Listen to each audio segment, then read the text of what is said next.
Et oui Claire, en 20 ans, Amazon s'est imposé comme un acteur incontournable du commerce culturel, à tel point qu'avec Apple, Google et Facebook, il fait aujourd'hui partie des 4 sites les plus puissants de la planète, rien que ça. Alors comment l'entreprise est-elle parvenue à se hisser à cette place et surtout, est-elle vraiment si intéressante pour le consommateur? On s'est posé la question. Mathilde, on lui a demandé de faire un sujet sur le leader de la vente en ligne. Du coup, Mathilde, elle est toute joasse, parce qu'Amazon, elle aime bien. Et elle n'est pas la seule. Il y en a plein des gens qui partagent son amour pour le géant américain.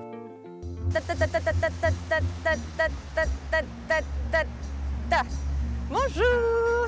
Qu'est-ce qui vous a plu sur Amazon? On peut trouver des choses pas très chères et un peu de tout, donc c'est pratique. Et alors, est-ce que vous êtes content? Bah oui, tout à fait. Génial. Ouais. It's a very good business because sometimes they don't charge you for all the delivery. Vous achetez quoi dessus? Des livres, des objets? Non, tout. Du trépied d'appareil photo au... Aux livres, aux jeux de société, films. Ah, vous êtes des grands clients d'Amazon, On vous, hein? achète régulièrement, oui. Ouais. Bon, on n'a pas pu tous les retrouver, mais 16 millions de Français se rendent chaque mois sur le site. C'est que ça doit être bien quand même. Amazon, c'est très simple. Leur ambition, c'est d'être le supermarché du monde. Vous avez besoin de quelque chose, vous allez le trouver en quelques clics et vous allez l'avoir très très rapidement. La plateforme est simple, claire. Vous pouvez acheter en un clic un produit que vous voyez. Ça, c'est de l'achat d'impulsion absolu. C'est simple, c'est rapide, c'est pratique. Tout va bien alors. Mathilde, elle aurait pu s'arrêter là, mais par souci d'objectivité, elle a voulu donner la parole à ceux qui kiffent moyen la plateforme américaine. Oui, il y en a. Allez savoir pourquoi les libraires, ils adhèrent pas. Bonjour. Bonjour, ça tue le business Amazon. Ça tue le business, ah ouais? Pourquoi? Parce que les gens ont la flemme. Pourquoi sortir chez le libraire si on peut se faire livrer chez soi?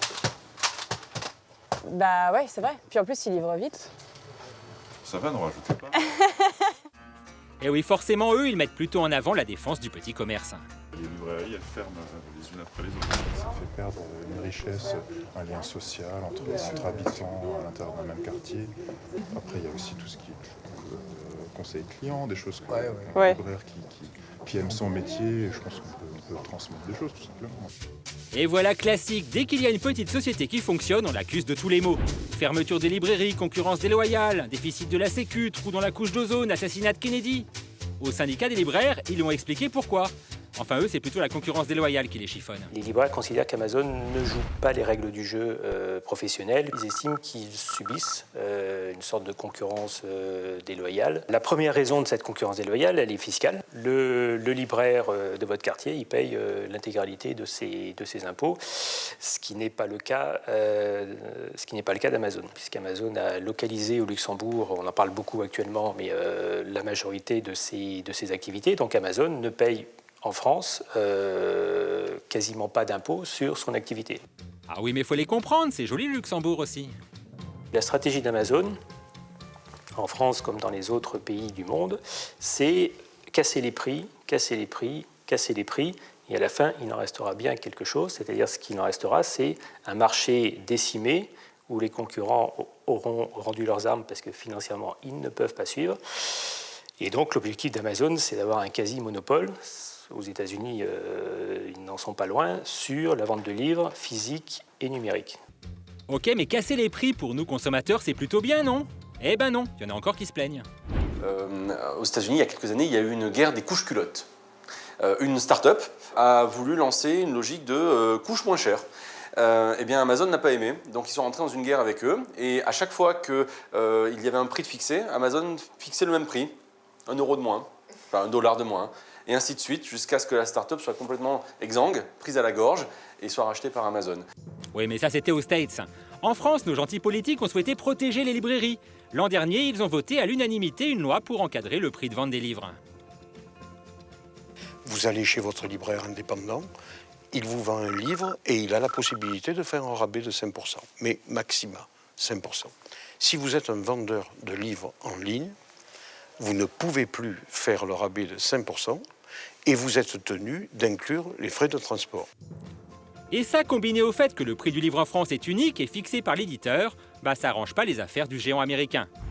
Car maintenant, quand vous commandez un livre à 10 € sur Amazon, il vous coûtera 10 € plus les frais de port. Bon, les frais de port, ils vont pas vous ruiner, c'est sûr. Alors qu'en librairie, avec cette réduction de 5%, le même livre pourrait être vendu 9,95 €. Ouais, on a gagné 6 centimes. Ce qui veut dire que nous avons sauvegardé l'essentiel, un livre demeure moins cher aujourd'hui chez le libraire indépendant qu'il ne vous sera facturé par Amazon.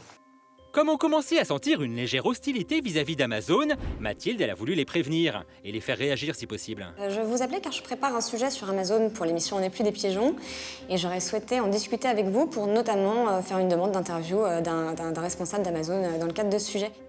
Mail ou messages vocaux, pas de réponse. Ça tombe mal parce que la plateforme subit d'autres attaques, notamment sur les livres qu'elle propose à la vente. Et oui, quand ils sont marqués épuisés, ça serait pas toujours vrai.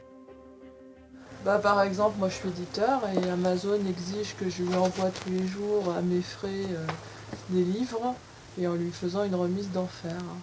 Ouais. Donc c'est-à-dire que c'est comme si je vendais à perte mes livres, donc nous on n'accepte pas, donc on ne travaille pas avec Amazon. Donc Amazon dit que sur son site que nos livres sont épuisés alors que c'est faux. Amazon nous manipulerait juste pour faire pression sur les éditeurs? Non, ça peut pas être possible. Amazon cherche de plus en plus à casser les prix et à faire des propositions commerciales qui ne sont pas acceptables, qui ne permettent ni aux auteurs ni aux éditeurs de vivre décemment de la création et de l'édition. Entre Amazon et Hachette, un accord a été trouvé, mais on a bien vu qu'Amazon faisait de la censure économique en retirant les livres Hachette, en ne les livrant pas, en traînant des pieds pour les livrer, en ne mettant pas en avant les auteurs de livres Hachette. Et les vendeurs qui travaillent avec le géant US, ils sont pas toujours satisfaits. C'est qu'en gros, ils n'ont pas le droit à l'erreur. Parce que vous devez respecter en fait un niveau, ce qu'on appelle un niveau de commande défectueuse, qui est seulement de 1%. Et donc à partir du moment où vous dépassez ce pourcentage, votre compte est mis en fait en révision et à terme peut être bloqué. Donc à partir de là, une fois que le compte est bloqué, vous n'êtes plus payé. Nous actuellement on a 1,90% de taux de commande défectueuse, ce qui fait moins de 2 commandes sur 100, ce qui est assez faible. Il suffit d'un commentaire sur la page du vendeur pour un retard ou une erreur et bim, c'est considéré comme une commande défectueuse. Un sens du perfectionnisme qui peut avoir des conséquences dramatiques. Eux c'est tout de suite en mail, service performance vous envoie un mail, on dit voilà votre compte au jour d'aujourd'hui est bloqué, vous ne pouvez plus vendre sur le site, vos gains, eux, effectivement, sont bloqués, donc ça peut poser un problème de fonctionnement d'entreprise. Et là, c'est ce qui se passe en ce moment? Oui. Ouais. Il y a combien de capital gelé, en fait? On flirte avec les 20 000 euros. 20 000 euros qu'Amazon va bloquer pendant 90 jours, et ce sans en préciser la raison. Aujourd'hui, ça veut dire fermeture d'entreprise. Pour 1,94% d'insatisfaction, vous allez avoir une liquidation de votre société? Exactement. C'est ce qui va se passer là, vous pensez? Oui. J'ai pas le choix. Et les témoignages de vendeurs bafoués par Amazon pullulent aujourd'hui sur le net. Certains ont même décidé de lancer des actions collectives à l'encontre du géant américain. Du coup, Madame Amazon, ce serait bien de nous répondre. C'est qu'il y a pas mal de grognons. Je sais une chose, c'est que les équipes, comme la période est quand même hyper hivernante, ces équipes sont super bloquées, que dans les entrepôts c'est suractif, et que donc je ne voudrais pas m'engager, vous promettre des choses qui risqueraient de pas se tenir, et surtout je ne peux pas m'engager à garantir quoi que ce soit. Il y a un volet emploi dans votre sujet, ou des choses un peu plus... Un volet emploi, c'est-à-dire? Je sais pas, les conditions de travail, les salariés... Ah oui, tiens, pas bête, le volet emploi, ça donne quoi? Déjà, l'entreprise crée des emplois partout où elle s'installe. En juin 2012, Arnaud Montebourg, alors ministre du redressement productif, avait lui-même salué la création de nouveaux entrepôts en France. Du coup, notre pigeon, elle s'est dit que ce serait cool d'aller rencontrer des salariés super contents. Bonjour. Bonjour. Bon, le sourire sur les cartons, c'est vous? Il paraît, ouais. Ah, bah non, en fait, ils sont peut-être pas si contents. En CDI, il y a à peu près 1000 salariés, 1000 CDI, et actuellement, on a près de 1500 intérimaires actuellement. 1500 intérimaires, c'est-à-dire qu'il y a plus d'intérimaires que de CDI ici? Oui, c'est ça le gros problème chez Amazon, c'est qu'ils disent qu'ils créent de l'emploi, très peu, et ils profitent de l'emploi précaire, donc intérimaire, pour augmenter leur chiffre d'affaires et le bénéfice. C'est le business avant tout, c'est le business. Et en même temps, business is business, hein. Et puis chez Amazon, ils aiment bien les anglicismes. Du coup, quand vous bossez là-bas, on vous appelle Hitcher pour réceptionner les marchandises. Stower pour les ranger dans les kilomètres d'étagères. Picker pour rassembler les produits commandés. Et Packer pour les emballer avant expédition. Mais pour cet employé, si Amazon utilise des termes made in USA, ce n'est pas pour faire stylé, mais plutôt pour contourner la législation du travail. Picker, ça n'existe pas en France. C'est dans la culture américaine. Comme chez Amazon, le cariste n'existe pas. Donc nous, dans la convention collective, il est mentionné que cariste, c'est une fonction et c'est un métier. Et ça a quel impact, ce genre de... Ça a un impact au niveau de la fiche de paye. Ah oui? Bien sûr, parce que dans chaque convention collective en France, il y a un niveau de fonction. Ouais, imaginons. Mais sinon, au niveau conditions de travail, ambiance entre collègues, C'est sympa. Amazon interdit aux salariés de parler et justement pousse le vice jusqu'au bout, c'est-à-dire qu'on va jusqu'à placer les salariés sur les postes de travail pour éviter qu'ils discutent, ou s'ils voient que les salariés discutent trop, à ce moment-là, ils les séparent complètement des postes de travail pour éviter perte de productivité, perte de qualité due entre guillemets au bavardage. Bienvenue chez Amazon. En fait, Amazon résonne comme une logique de grande distribution. Donc on sait que ce n'est pas non plus le monde des bisounours, mais en plus avec une logique industrielle. Autrement dit, vraiment, on veut être les champions mondiaux, donc on a une logique implacable derrière. Madame Amazon, s'il vous plaît, on les tient plus. Effectivement, j'aurais bien aimé pouvoir aussi avoir une réponse d'Amazon en face. Quand je parle par exemple des conditions de travail, pas être accusé d'avoir fait les choses dans un sens unique en fait, c'est surtout ça qui m'embête. Mais parce qu'après, sur la condition de travail, ils sont tout à fait disposés à répondre. On n'en doute pas. Le problème, c'est qu'ils ont fini par envisager de répondre dans 2 mois. Et que nous, fallait qu'on le diffuse, ce sujet. Maintenant, vous savez où nous joindre. En plus, avec tout ce que Mathilde a commandé chez eux, elle est facile à retrouver.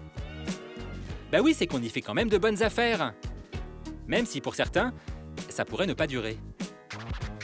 Moi, je veux vraiment mettre l'accent sur le fait que la stratégie d'Amazon n'est pas une stratégie de défense des consommateurs parce que quand ils ont une position de monopole, et c'est ce qu'on commence à voir aux États-Unis, ils remonteront les prix. Quand ils seront quasiment seuls à rester sur le marché, ils remonteront les prix. Et là, l'intérêt du consommateur passera au second plan. Et comment on fera alors pour commander en ligne ?